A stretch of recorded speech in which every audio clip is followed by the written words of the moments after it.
Yeah, so you have to click that. No, it takes like 30 seconds. You have to wait till it says publish, and then you have to click on it.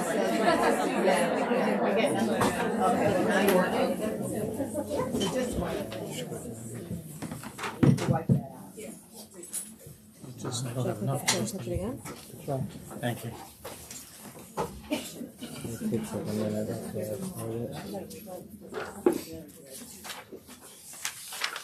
Might have to disperse them a little bit and make enough. So I have to Do share. you want me to make more? May 25. It's not saying publish, unless it would take longer.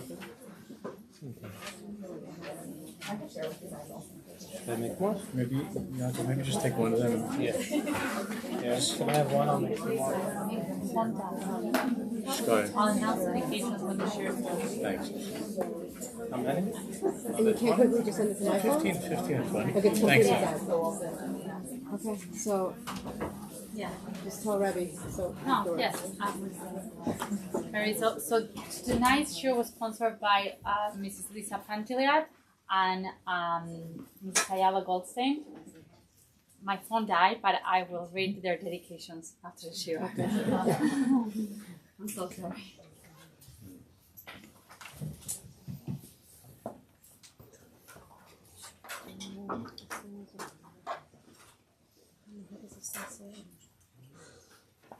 So I want to thank the sponsors also, and the Parnosim of the month was always helping, and to thank Natalie and the rest of the Chevra.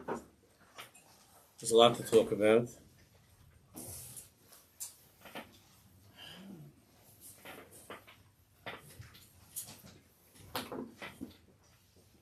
We're traveling through these parashiyos. And Hashem Yisbarach wanted us to travel through this time in the history of Am Yisrael that we're part of. Dafka now through these parashiyos of the Avos, of the Imahos. And every single one of you knows, every single one of you knows that when learning these parashiyos of our fathers, our mothers, of the Shvatim, there's a klal. Ramban brings it in a number of places. It really comes from Chazal, in the Medrash Tanchuma. Ma'aseh Avos Sim Lavanim. Ma'aseh Avos Sim Lavanim, that everything that happened to our Avos and our Imahos is a Siman Lavanim. Now, a Siman means a sign, and many people misunderstand that and interpret it literally that it's just some sort of a sign foretelling what's going to be in the future. Ma'aseh Avos Sim Lavanim, or sometimes you'll hear it explained that we learn from the Ma'aseh Avos. Of course, all that's true. But that's not the deeper meaning of Ma'aseh Avos Sim Lavanim. The lashon that Chazal use when speaking of this klal, Chazal tell us that HaKadosh Baruch Hu said to Avram Avinu, Amalei HaKadosh Baruch Hu Avram, Sei ukvosh haderech lefnei banecha.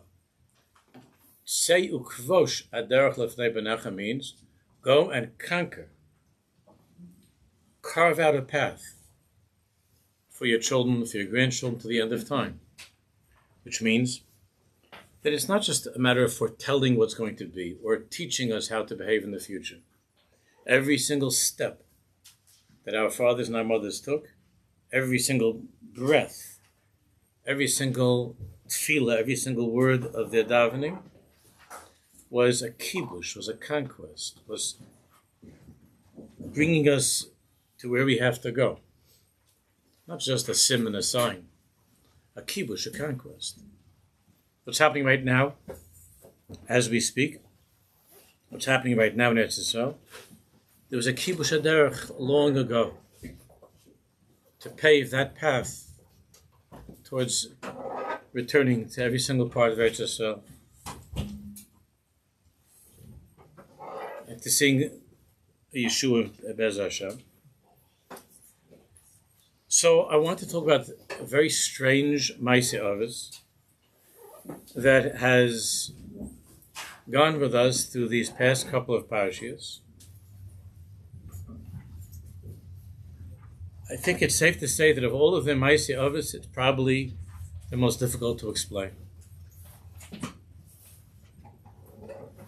It takes place 3 times in the story of Avram Avinu and Sarah Imeinu, twice, and then with Yitzchak Avinu and Rivka Imeinu once.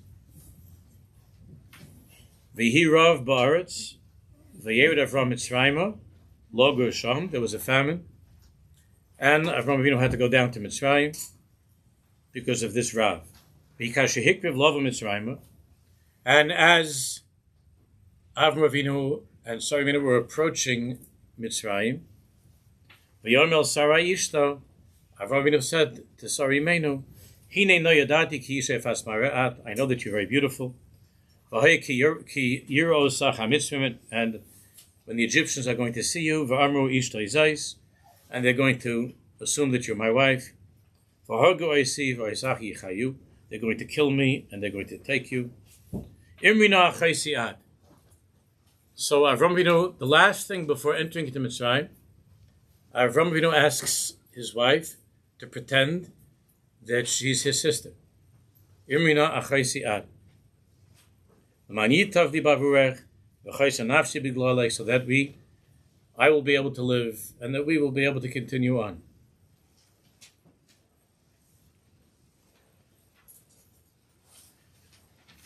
This happened again with Sarah and Avimelech. The same ruse, the same production. Imrina chaysiat. That Sarah Imeinu would pretend that she is Avram Avinu's sister. And then we get to the Palestinians. Yitzchak and Rivka Imeinu are in Gerar, which is by Gaza, by the Plishtim, by the original Palestinians. And Vayeshev Yitzchak beGerar, and they were living in Gerar. They came to Gerar. V'yishalu anshe hamokim liishto, and the men of that place were looking after they wanted his wife. Here we have again that Yitzchak now claims that Rivka is not his wife but his sister. Penya guyan she'amokim al Rivka, because the people are going to kill him because of Rivka. Ki tovas marahi, because she's so beautiful. So we need to understand at our level. We're talking about our mothers, the wives of the others, being taken as hostages. That's what we're talking about. And it seems that the others are not only cooperating, but they're involved in this strange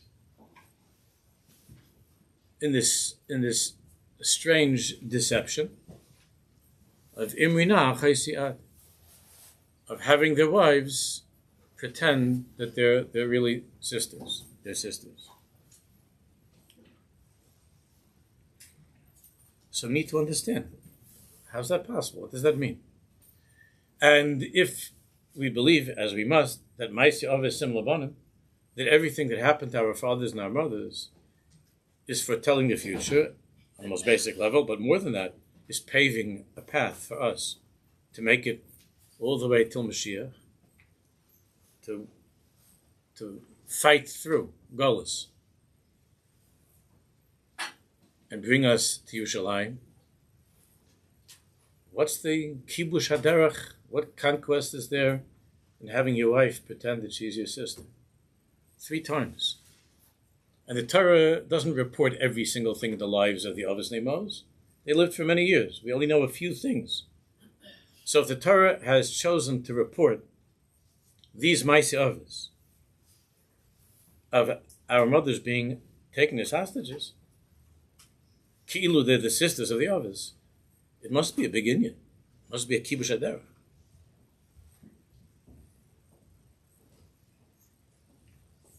So there's a very famous maral that you have in front of you in Natzach Yisrael Perek Yud Aleph, on top of that page. We'll read a little bit. The maral is responding to a very, very basic question, as you'll see in a minute. But just by way of Hagdama, after telling us at the end of Parshas Noach that there's a person called Avram that exists in the world, all we know is that he was born. The next thing we know is that he's already much older. He's already 75 years old, and Hashem tells him, Lech lecha. Hashem tells him to leave this place and go to Eretz Yisrael, to go to the place that I'm going to show you. So the question is,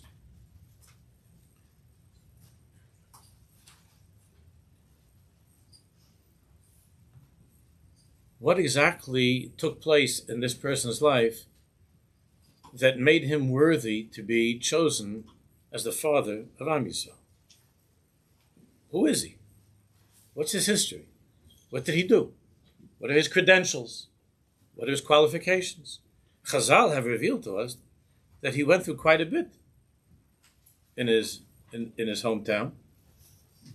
He went through quite a bit, and he was prepared to die al Kiddush Hashem. He was thrown into the Kivshan Aish, into a furnace, to die al Kiddush Hashem, and he came out as an ace. Chazal tell us about Avram Avinu smashing the idols of his father. Every child in Cheder in school knows that Avram Avinu began a revolution of belief in Hashem. He had a very impressive career and a very beautiful resume that we would have expected to have been at least partially. I'm sorry that for those who are standing there, bringing some chairs to the next room. Sorry that we would have. There's some chairs here also. Come. No one's watching. We're all closing our eyes. That we would have expected that the Torah would have given us a little bit biographical information. What's the schusim that this person had? Sof kol sof, it's Avram Avinu. So this is the moral's question. Look inside. It's important to see these words. Shkoyach. Avol ikar b'chira. Take a look inside. Ikar b'chira b'shabach Hashem esbarach b'Avram lo haya b'chira pratis. Moral says that the b'chira, this choice of Avram Avinu, was not due to his personal qualifications or credentials, because Hashem's choice was not just about this individual. It wasn't about this person. But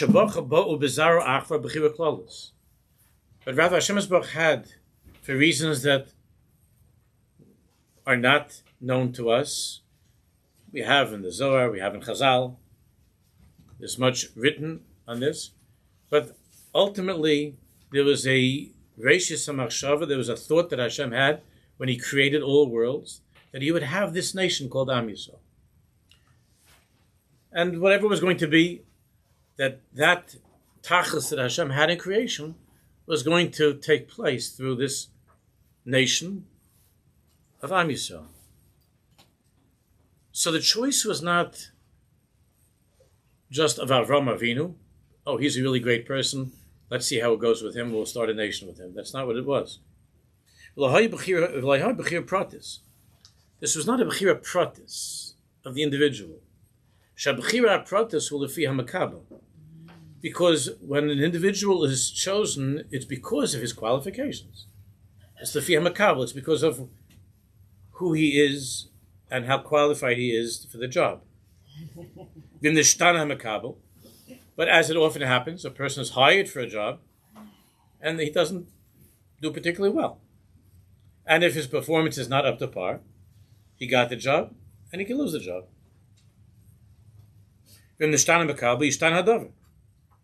If the choice is made because of that individual's resume, his history, his credentials and qualifications, and he doesn't live up to his own credentials, something goes wrong, then yishtan hador. Then everything will change. And this is the answer to the question. How come the Torah reports absolutely nothing about what a great tzaddik he was? The Torah says nothing about his qualifications. nothing about this that he was a tzaddik. By Noach it says such a nice thing. Noach, he's tzaddik, tamim, ha'iv, the oisav, so lakim is having. This is a gewaldige thing. Avram Avinu is much bigger than Noach. It doesn't say anything about Avram Avinu. Why? Shem kach hayamash moshe kach nigla v'kadosh baruch hu. Because then we would think of the reason that he was chosen. The reason that he was chosen to be sent to Eretz Yisrael to start this whole project of Lech Lecha and so on. Yishvil schus al shehiskir. We would think it's because of that schus that he was a tzaddik, and because of the good things that he did.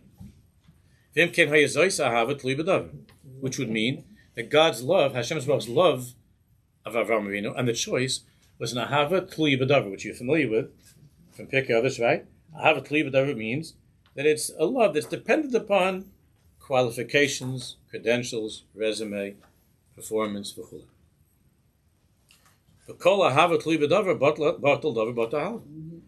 As the Mishnah says, whenever we're talking about a love that is dependent upon Aleph, Beis, or Gimel, if Aleph or Beis or Gimel, if something goes wrong, then Batal Ahava. Then the Ahava is finished and the love is gone. And you get fired.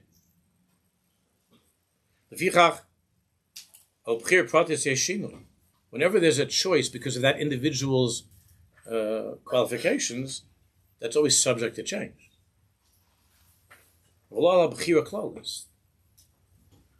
That's not what we're talking about over here. Here we're talking about a choice that Hashem made that's called Am Yisrael.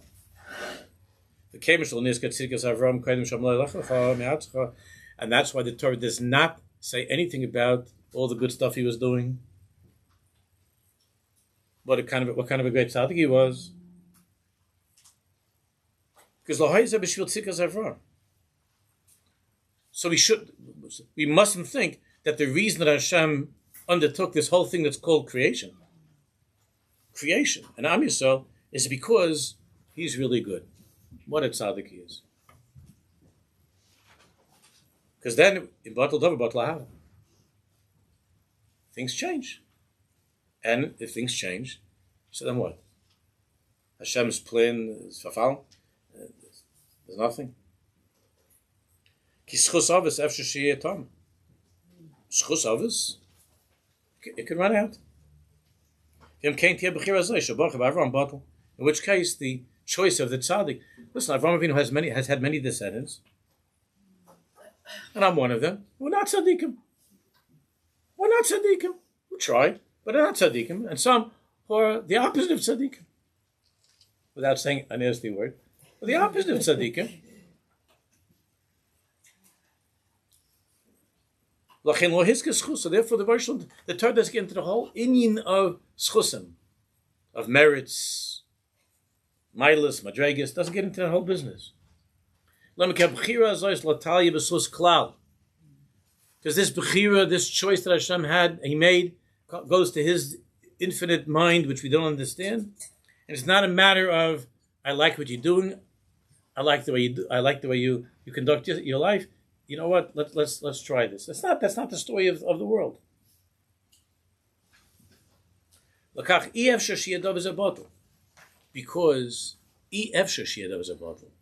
Because Hashem's will and his desire to create Am Yisrael and the world that would depend on Am Yisrael can never ever be bottled, ever. As much as our enemies have tried to put an end to it, they've never been able to, and they can not do that. Netzach Yisrael lo yishak. It can't be. All the other nations, but it cannot be.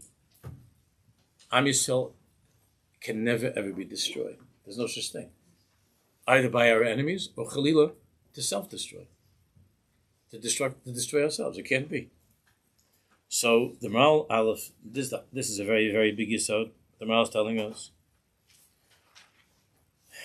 the fact that Avraham Avinu, in the early part of his life, jumped into the furnace and he was smashing down idols and he had his tent open and every single arts and crafts project of all the kids, he did all that stuff. None of it's in the Torah, right? Except you get to Vayer and he's sitting by the tent by Parshas Vayer. But all the Geshmaki things that he was doing before, the Torah doesn't tell us at all. Because the Yesod, the Shirish, the foundation, the root, of Am Yisrael's existence and the existence of each and every individual Jew, every single Jew who ever lived, the aside and the shirish of that existence, and the relationship that every single Jew on earth has with Aleph, HaKadosh Baruch Hu, Beis, with the Torah, and Gimel, with Eretz Yisrael, that relationship is not subject to changes. It's not a matter of moods or whims, or this one's behavior or that one's behavior. There's a certain skula that Am Yisrael is called an Am Segula. Why Hashem did this again, to have made this choice of Am Yisrael, that comes from a madrega that we don't understand. It's called in the Sram, Reisha de Leisiada, Leiskali, Leisiada, Hashem's unknowable way of doing things and the way of thinking. So now let's go back to the strange Maaseh Avos of our mothers pretending that they're sisters. And not only that, but Avram and Yitzchak are the ones who initiate this whole game, this performance of Imrina Chesiyad.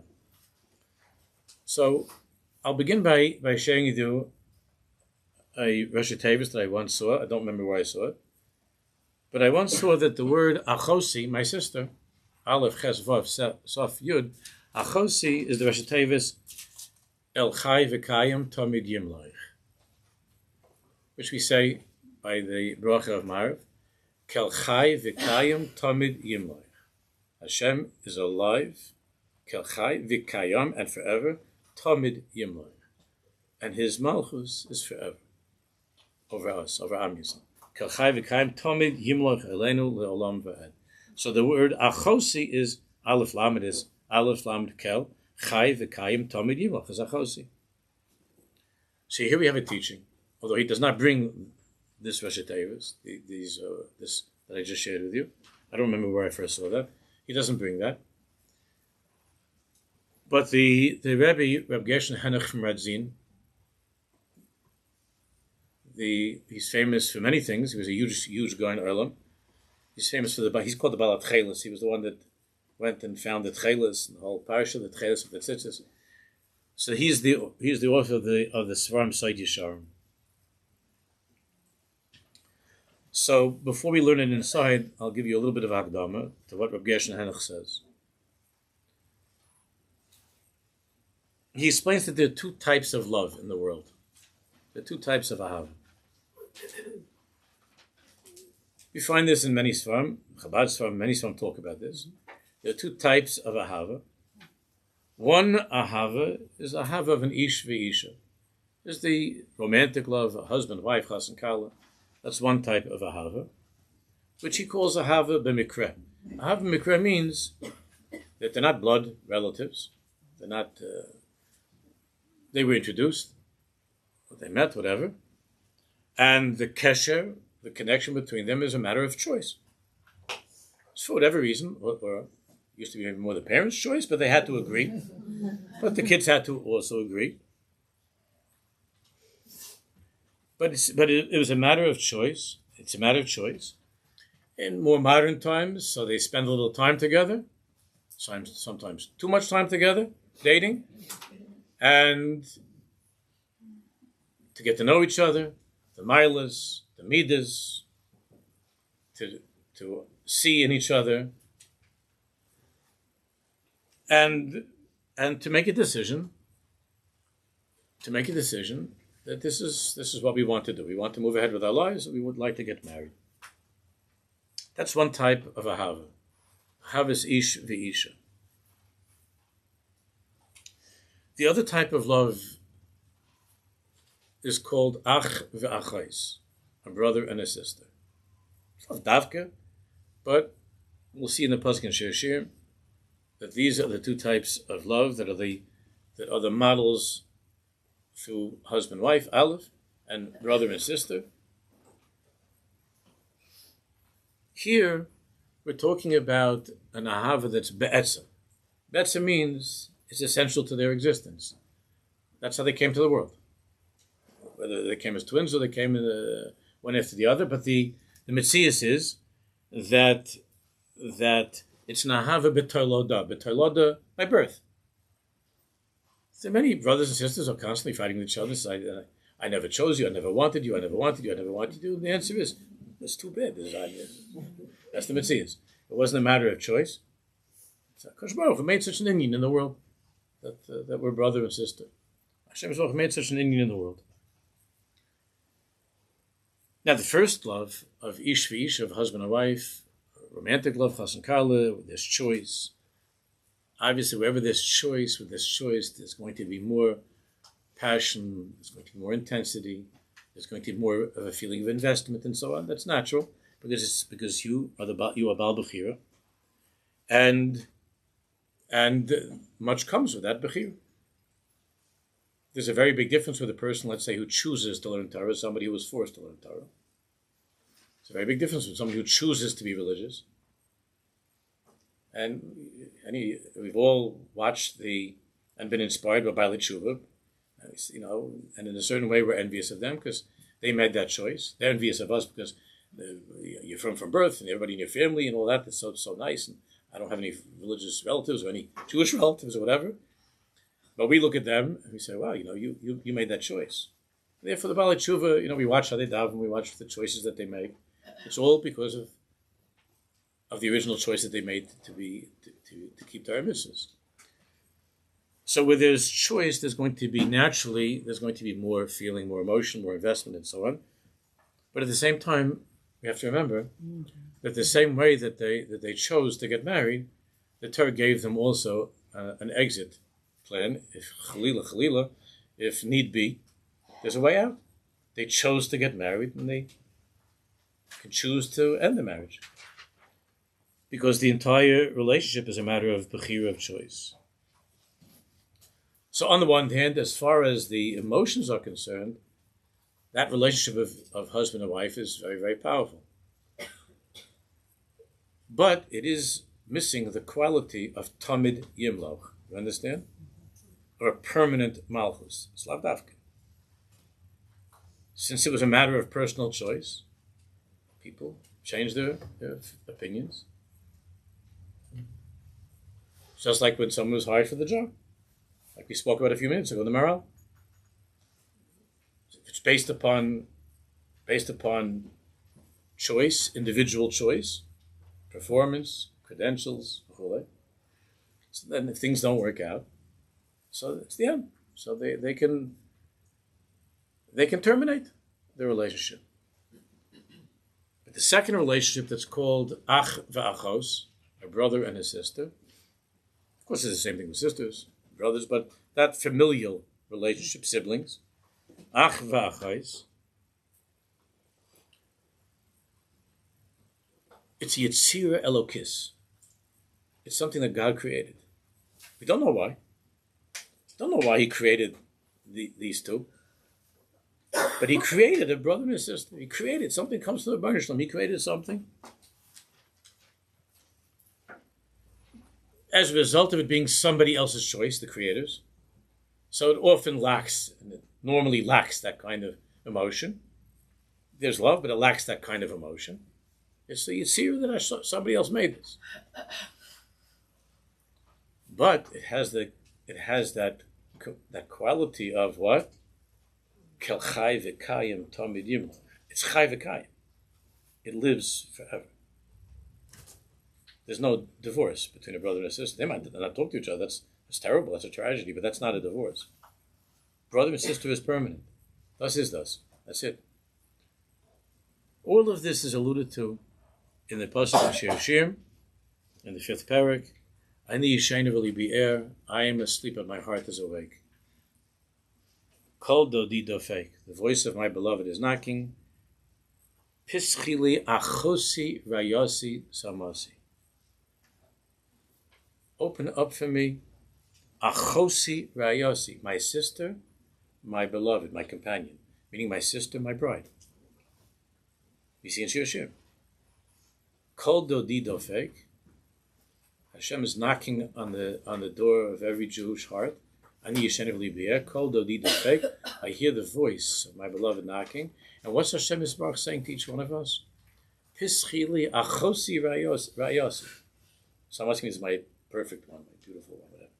Pischili achosi rayasi. I want you to let me in, my sister, my bride. Achosi rayasi. Now let's read together quickly. Rav Gershon Hanach inside. Vi Rav Baritz v'yelach Avram Mitzrayim v'yerm al asar ishtav v'chulei imrina achosi ad. Isi b'medrash. Ma'isi ovisim lebanim. Gam halichos leMitzrayim hayu avor toves Yisrael. Every step that Avram Avinu, that's how we began. Every single step that Avram Avinu took in Mitzrayim was to bring his descendants through all future Mitzrayims, through our Gullus, to bring us to Yerushalayim, through any individual personal Jew that's going through his or her personal Gullus. Every single thing that happened with the Ovis is for us. It's a conquest for us. Now, Avram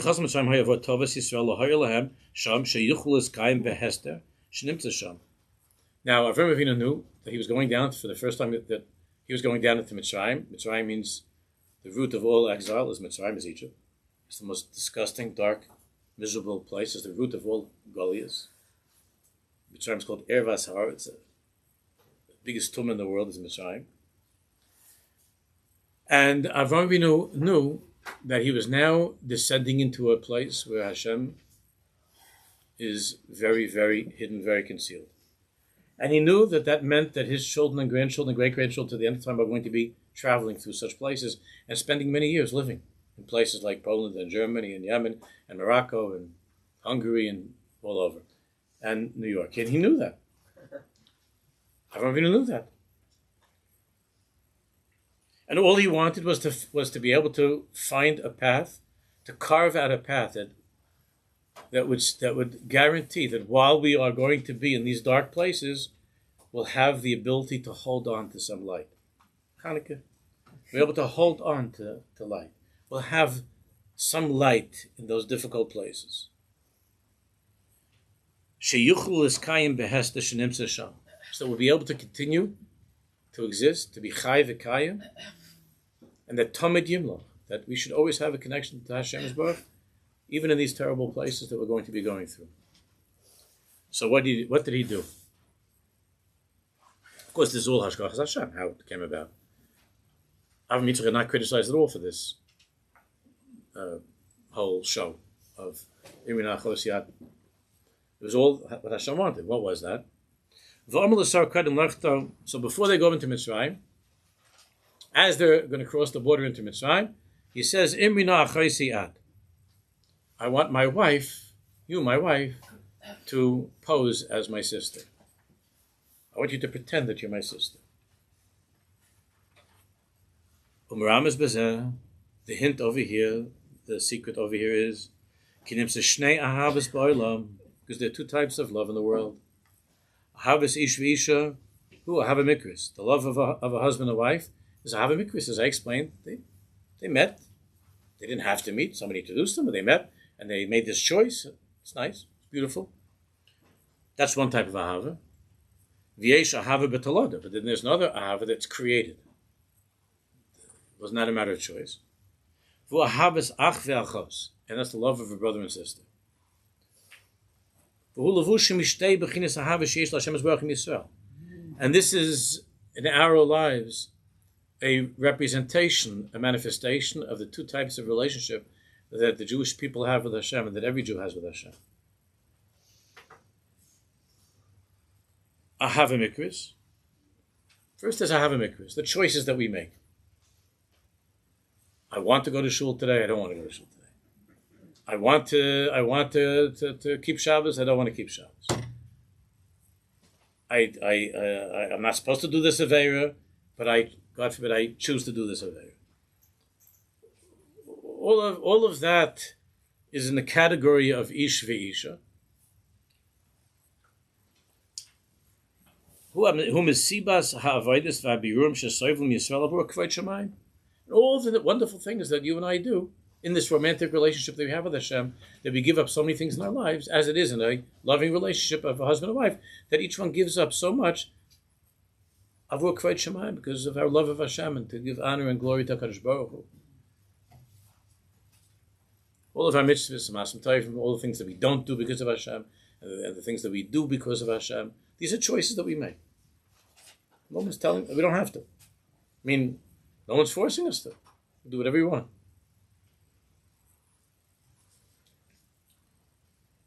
V'ahava b'tolada, but that's not the extent of our relationship with Hashem. And that goes back to the morale. That's why the relationship does not begin with marriage.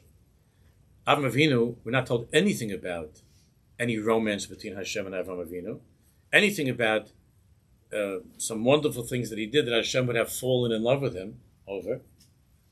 Oh wow, you're gewaldig, I love you, I want to hire you, I want to marry you to be, this new nation that I want to create, that I want to have. We don't see that at all. Because there's no ahava, because the ahava is ahava b'tolada. Am Yisrael was created.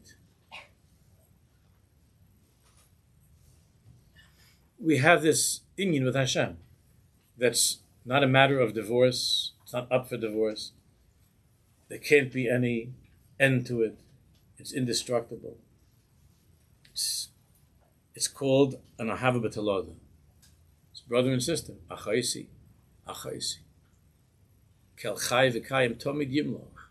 You could scream that you're not a Jew, and you can go, God forbid, and you could dip yourself in the water, and you can go to Mecca, and you could do anything that you want with all of the wrong choices that you would make in your life. You could make every bad choice. You could choose to do every chalila, every aveira in the world. And at the end of the day, you're still his sister. You're still achaisi rayasi. Because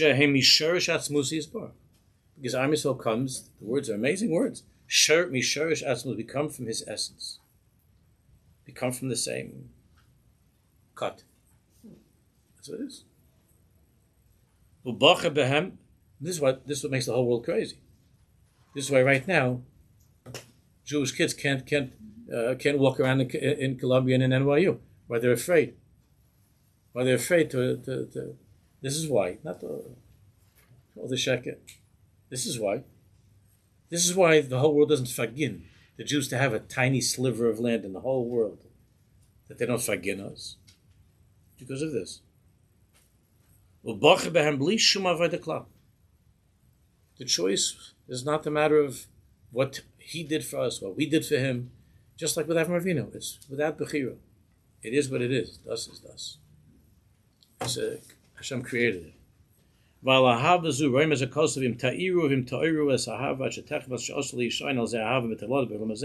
here, the Rebbe says over here, I'm not going to go through the whole piece.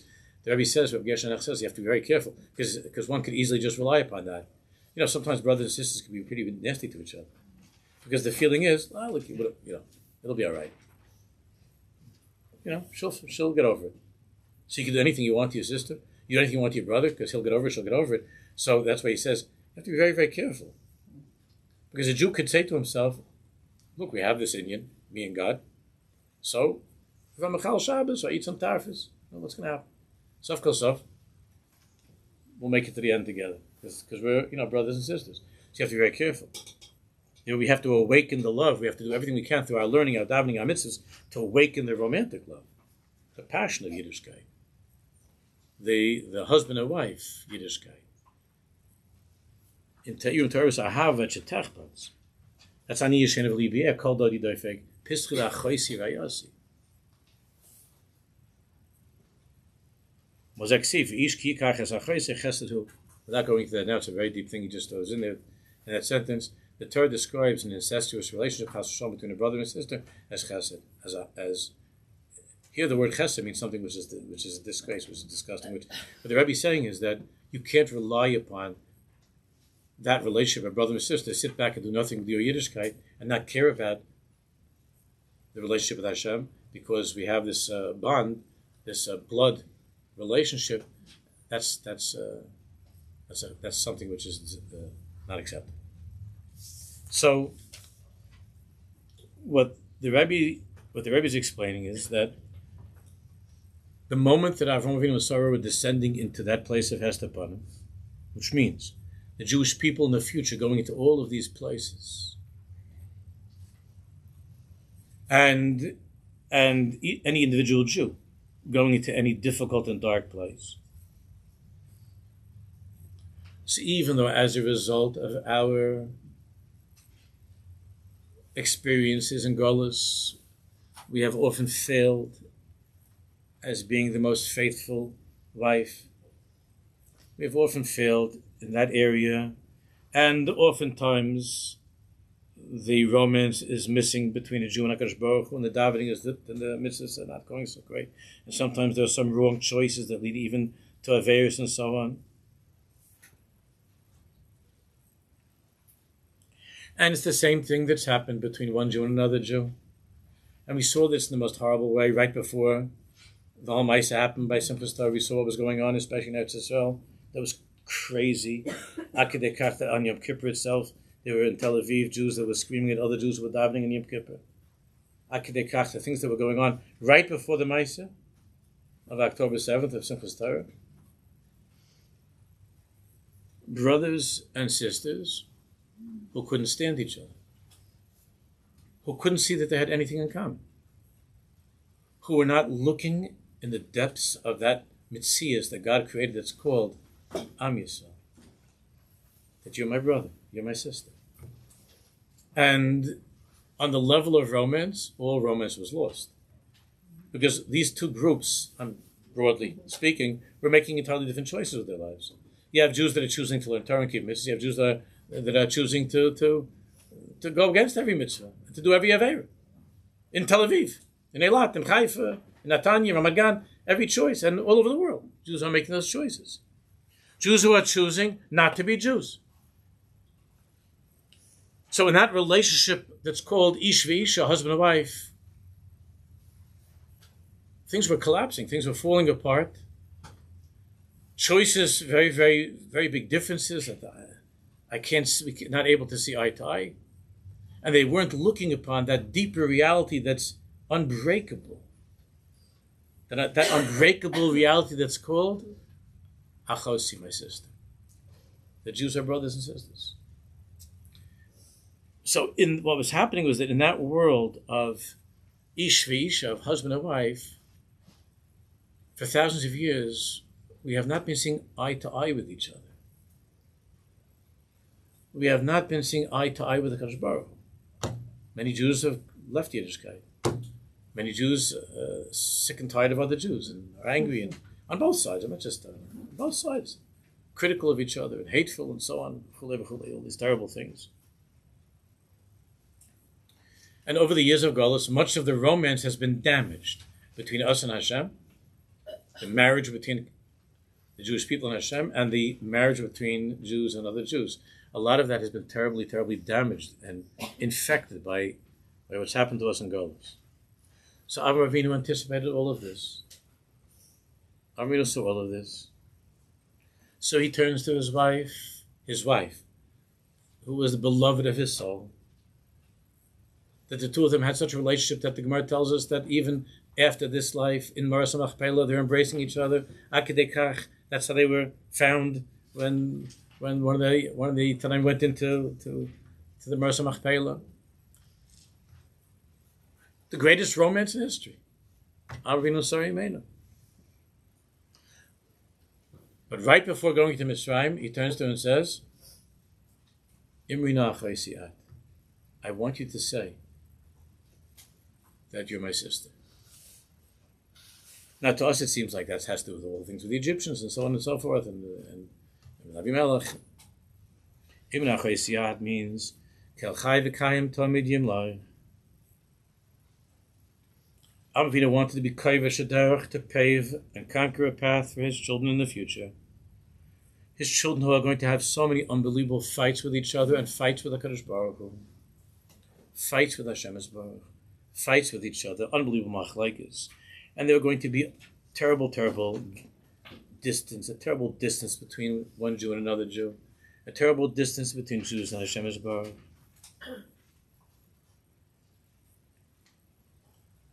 So what did Hashem bring upon us on Shmini Atzeres and Chum's Torah? What happened to us? HaYishmaeli nafal aleinu. The Yishmaeli, the one who was rejected from the family, the outcast.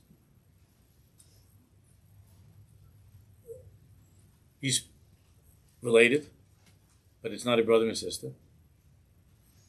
The Ishmaeli fell upon us, the Pera Adam, and the Pera Adam brought us suddenly back to 1939 Germany, which all of you Americans over here never ever imagined was possible. When I say Americans, I mean first generation, or some second generation, third generations yet. That could never ever be such a thing that every single minute we're hearing about now, that whatever was in Germany in 1939, we'll go back further, earlier in time, by the pogroms, by Chmielnicki, or by the Inquisition, the same. Like somebody told me, they heard somebody said, "Welcome to Jewish history." All the young people out there, welcome to Jewish history. This is you're now for the first time you're feeling that you're part of Jewish history. So all of a sudden, the Ishmaeli, the paradigm came upon us. It's a little similar to what happened when we were leaving Mitzrayim, and we're beginning to take things for granted, and that passion that we had first when we left was sort of was very quickly was becoming part of our day-to-day routine. Like the great love. So we come to Yam Suf, and Hashem all of a sudden brings the enemy back. Paro Hikriv, and Chazal say that Paro Hikriv means Paro was drawing closer, but Hikriv means he brought us closer to Hashem, and he brought us closer to each other. Because as a result of that, everybody here knows that when we came to Yam Suf, there were angels that had a very strong taina. You remember what the taina was? What was it? No? What did the Malachim say? Why should the Egyptians be drowned? Halolu Oivdev. These are idol worshippers, and these are idol worshippers. Or the way that you'll hear now on NBC and CBS and so on, these are murderers, and these are murderers. Right? Halolu Oivdev. Halolu Oivdev. Halol Shaif Chedomim. It's the same thing what Jews are doing in Gaza, and the same thing that the Rishonim, the Hamasnikas were doing when they came, when they visited us and knocked on our doors in Aish Yisrael. They call it moral equivalency, whatever they call it, the lashon that the lashonis that they use, all these lashonis. So there was such an inyan that was mis'orer by Yam Suf. And it was the malachim. There were malachim that were progressive liberals that voted for the anti-Semite, in Michigan, and all the other millions of anti-Semites who are screaming out from the river to the sea. There were malachim that were like that, and the malachim said, "Halolu Oivdei Avodah Zarah, Halolu Oivdei Avodah Zarah." Why are they any different? Why are they any better? In other words, if we're talking about their behavior in many ways resembles the behavior of Egyptians. So, what's the big inyan that you have with the Jewish people? Why are the Egyptians dying? Why shouldn't the Jews die? Why should anybody die? Why shouldn't everybody die?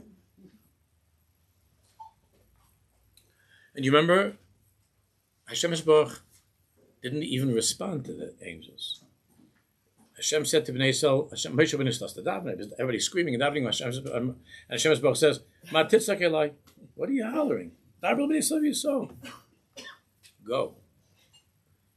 Go deep into Gaza, kill every one of the Rishayim. All the Rishayim are going to drown in their own blood in the water of Kriyas Yam Suf. And as they're drowning, they're saying, but what about the report on NBC? And what about moral equivalency? And what about their children and our children also are being killed? And what about all that stuff?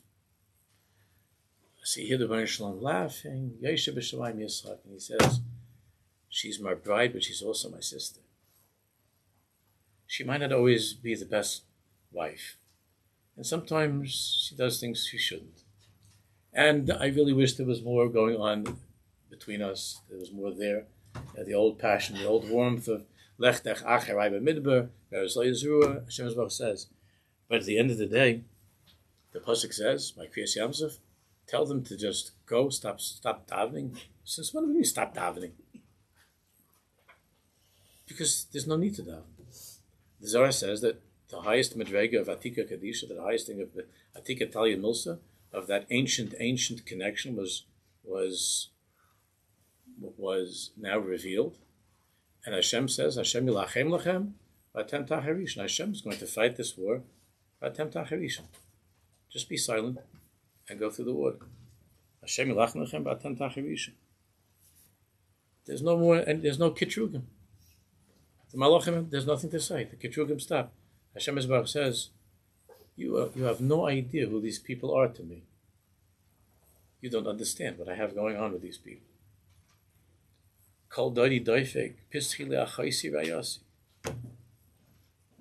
And you see this happening now in Eretz Yisrael, and on a certain level everywhere between Jews all over the world, but especially in Eretz Yisrael.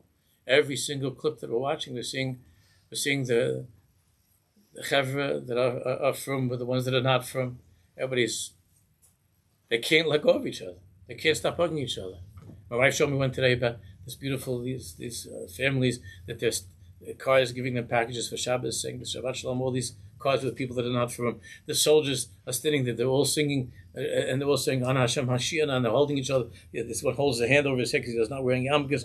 The same people who wouldn't look at each other before Shmini Atzeres, who couldn't stand each other, who couldn't have anything to do with each other.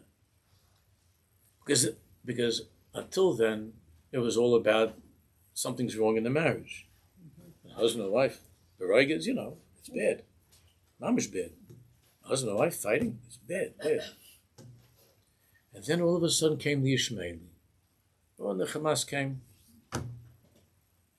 And here we are back in Europe, 1939, 1940, 41, 42, 43, 45, we're back in Europe.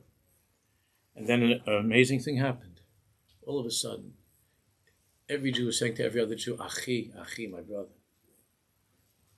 Achoti, my sister. All of a sudden, before Shmini Atzeres, you weren't brothers and sisters. And now everybody's brother and sister. It's real. It's the realest thing in the universe. And even if maybe everything should end up, we should come home safely, we should only good news, then they're going to start arguing again. But let's have to daven so strong to hold on to this. We're going through a dark time, a difficult time, and all of a sudden it became so clear to every Jew, to every single Jew, became so clear that this is just about our family. And all the fights that we have, it's shtiyot, it's like crazy stuff in the family. But, achi, achoti, that's what the whole rally was about. It's hard to believe there were people who didn't understand that, who couldn't understand that. That's all it was about. Imrin ha'chaisiyat, just all different kinds of Jews hanging out together and saying, Zeu mishpacha achad, achi, achoti, imrin ha'chaisiyat. That's it. It's not about speeches. It's not about, who cares, this speech is this speech or that speech. It's enough community. Who makes speeches or whatever, this, that, or they bring this one to entertain or to sing or to talk. Nobody cares about that.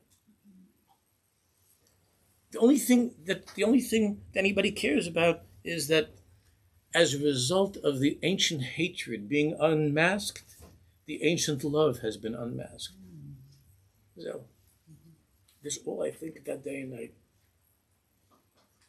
The ancient hatred. My daughter, one of my kids said, I don't understand. What are they? How could they say these things? How could Western people choose Hamas over? How could there be such a thing? Intelligent, no. It's not about intelligence. It's a very mysterious, deep, and ancient hatred. Is these parashiyos, Esav, Yaakov, Shmuel. It's a very, very deep sugya. But with the unmasking of that ancient hatred and babies being put again into an oven, Hashem Yerachem, with that ancient hatred being revived, look what happened. The mysterious ancient love has been revived. That ancient love that's called Atika Kadisha of Kol Doidi Doifek Pischi La'achaisi Vayasi, my bride, my sister, my bride. Achaisi Vayasi, my sister, my bride, has been unmasked, has been revealed in the world. And Yom Nakam Belibi, Hashem is a day of revenge in his heart. And the day of revenge, the day of reckoning is coming. Because you're messing with Hashem's sister. Even the most difficult brother, who could be so nasty to his sister, that's his Inyan. But don't mess with my sister. It's already a different Inyan altogether. It's something else. And every Jew now feels that. You're messing with my sister. You're messing with my brother. You can't do that. You can't do that.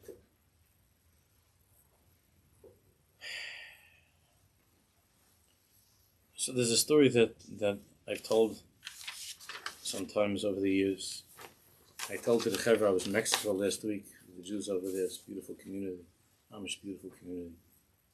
I don't understand everything that they're saying, but they're very, very beautiful. They don't understand me so much either, but we had a good time. There's a mice with the Holy Vision. I'm just going to repeat it. I'm sure that most of you know the story. The Holy Vision was Purim. People came risking their lives, schlepping all over Russia and Poland to get to the Holy Vision on Purim, because everybody is so broken. They want to be with the Vision. You come Purim with the Tzaddik. But the Vision was sitting by the table, by the Suda. It's packed with thousands of Chassidim. The Vision's head is down. He's not smiling, not talking to anybody, no brachas, no singing, nothing. And they were scared because they knew something's up. There was something going on that he saw. They were very afraid of what that meant. How could it be Purim sitting like that? And they didn't know what to do. It was just sitting there. Now, in the Vizhner's court, the Vizhner lived in royalty. And in the Vizhner's court, there was a certain tzaddik. There was a very famous badchan, like a court jester. He was a big Talmid Chacham and a tzaddik. And he was famous for chasnas, saying jokes. And to the Rebbe, but jokes that were with Torah, it's a certain art.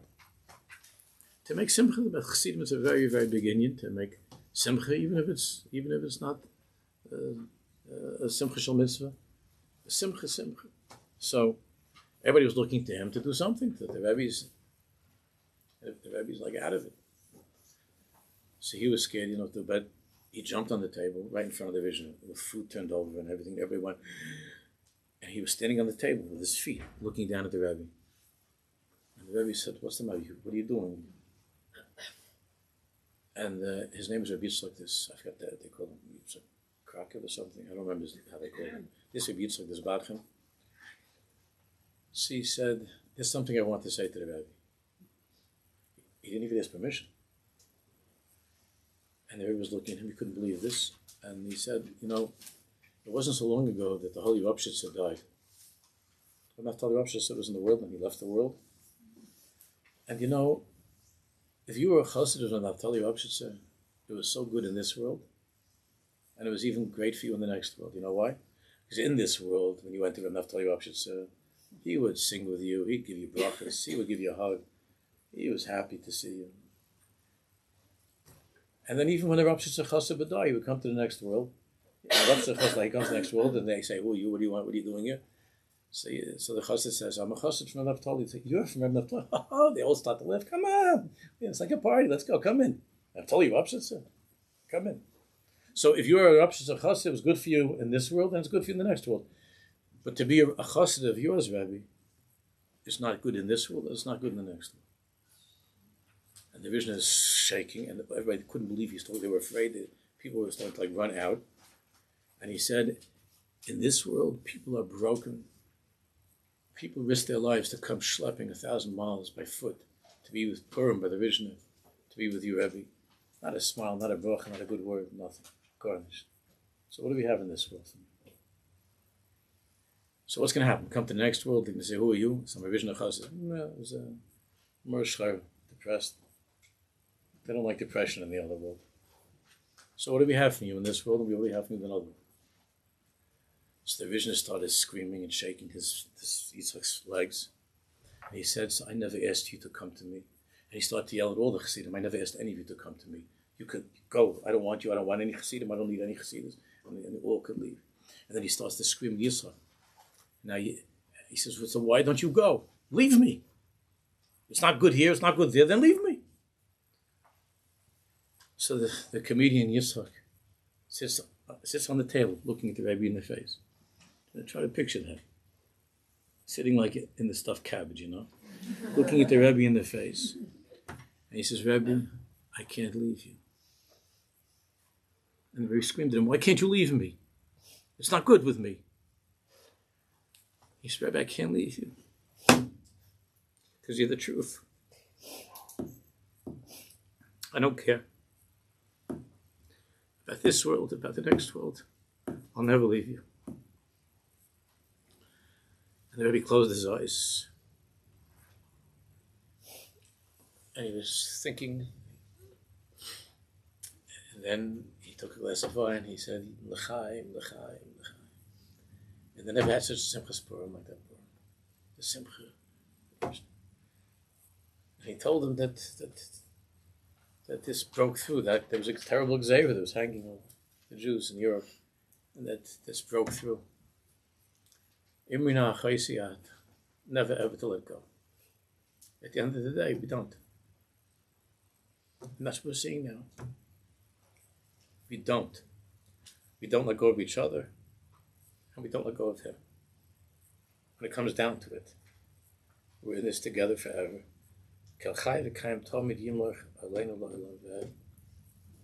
And that's why, even though it's a terrible parasha that we've lived through, that we're watching, that we've seen, but there's never ever been a more beautiful parasha than the one we're in right now. And it's the end. It's the end. It's the end and it's the beginning. It'll be the end of our enemies, the beginning of the Gula of Am Yisrael. We should be Zochim Mitzvah Hashem, each and every one of us. To be together in Yerushalayim, to celebrate, to be by that simchas Purim of HaKadosh Baruch Hu, the Knesset Yisrael, the Gula Shalom, maybe